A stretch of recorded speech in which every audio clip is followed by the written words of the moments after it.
ఏంటి ఆటో దిగుతున్నాం అనుకుంటున్నారా? ఏం లేదండి, అష్టలక్ష్మి గుడికి వచ్చేసాము ఈరోజు.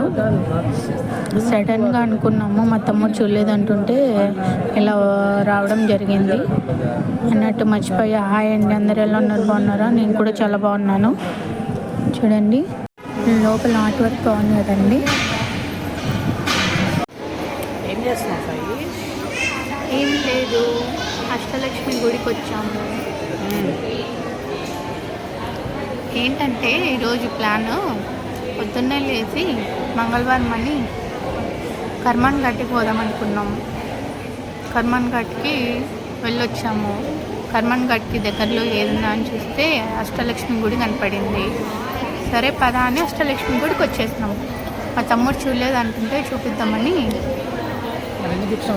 వచ్చాము. ఎందుకు కూర్చున్నామా అని ఆలోచిస్తున్నారా?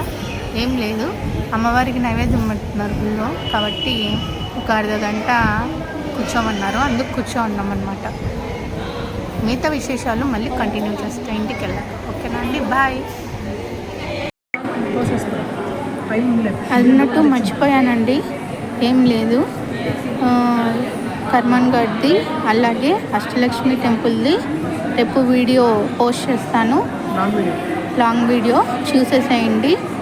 దాంట్లో చాలా కబుర్లు విశేషాలు ఉన్నాయి, చూసి మీ ఒపీనియన్ తెలియజేస్తారు.